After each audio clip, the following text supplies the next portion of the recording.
So what brought me into Wayang Kulit was actually watching Pak Dain, my teacher, the 13th master puppeteer of Wayang Kulit Kelantan, Melayu Kelantan. In 2015, Kaki Seni organized a big festival in Putrajaya, and I watched him playing live. But it was Wayang Kulit Star Wars. So I fell in love. I thought it was really, really cool. And I started using shadow puppetry, but not so much traditional, just like, you know, the idea of using puppetry and the shadow to teach theater to my students. And slowly, I researched Pak Dain, and I got in touch with him, and then I asked him if I could learn from him, and he said yes. So I have been going back and forth between Chiang Mai to Kelantan to learn from him.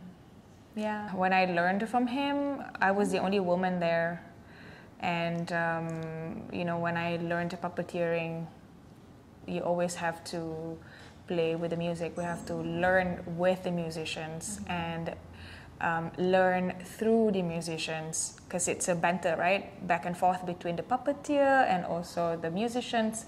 Being the only woman in that small pondok, you know, with Pak Dain watching me, like, oh, you better be careful, you know, you're doing it wrong, or like, you know, your hand doesn't look strong enough, or like you forgot your cue or something like that. And the presence of male musicians like looking at me, it felt really uncomfortable, intimidating, and scary. It was a very humbling experience, right? Like everyone was being very, very nice, but still, like, you know, being the only woman there made me think about having women to play together with me. So that's how the idea of Wayang Women came about.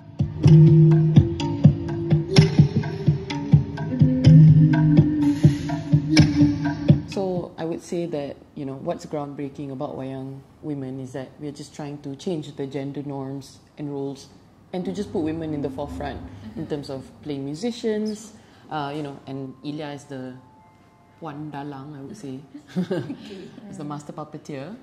I'm not a master puppeteer yet. A puppeteer. Just a puppeteer. Yeah, just a puppeteer. Not yet. Yeah, not yet. Not yet. But just in creating and building a new narrative and putting women at the forefront. And in doing this, we do that by bringing together, you know, traditional instruments from each of the women that we work with, and blending them together in a contemporized new way of storytelling, which is what Wayang Women came about. Yeah. So, how Southeast Asian female artists work together? Tell us more about that. Okay. Oh my God, it has been so much fun. We laugh a lot. We cook a lot together. So you get to see a bit of slices of culture, not just present in like the instruments that being used, but just to tell. Maybe we can talk a little bit about the women involved. You know, we have Victoria Yam, another Malaysian who is... Yeah, she's Filipino, Indonesian, Filipino-Malaysian. Yeah. So she goes by the moniker Rempet Goddess, and she plays more on the music production role in blending together all these different instruments. We also have Tigra.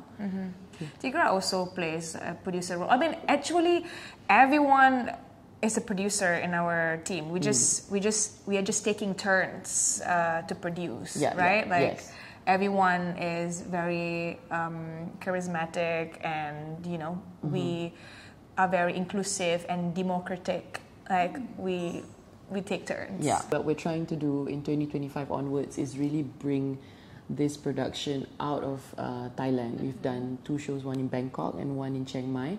And we want to travel regionally, if not internationally.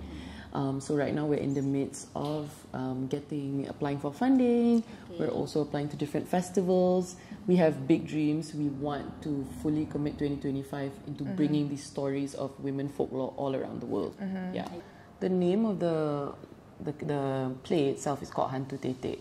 I think it's something that most, you know, if you were ever growing up, folklore and stories that were told when you were younger was that, you know, if you had went out at night after a certain time, maybe after Maghrib, the way that a lot of your mothers or your elders would scare you to be like, you know, don't come back too late.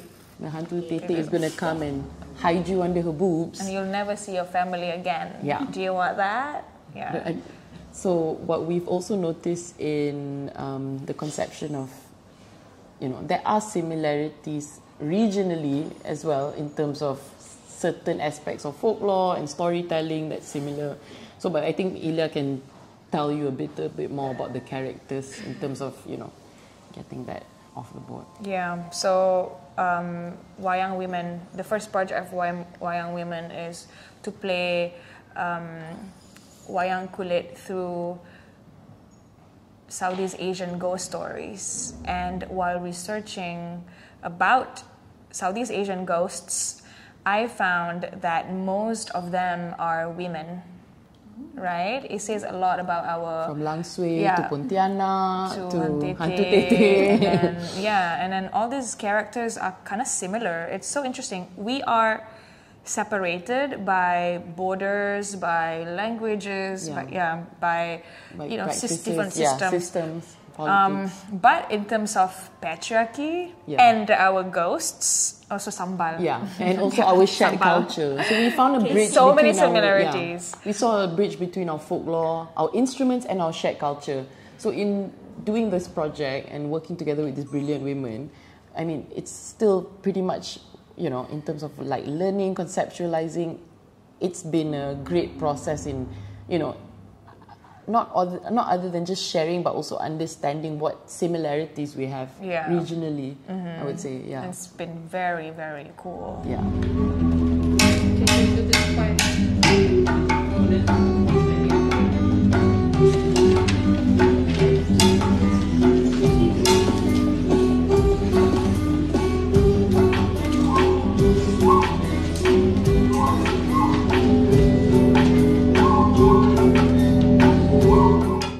So traditionally, Wayang Kulit stories come from Mahabharata and Ramayana epic, and that's the reason why the Kelantanese government banned it in the first place, right? Because it's not Islamic, and then there are a lot of rituals going on. Trying to learn how to play a traditional art that has been dominated by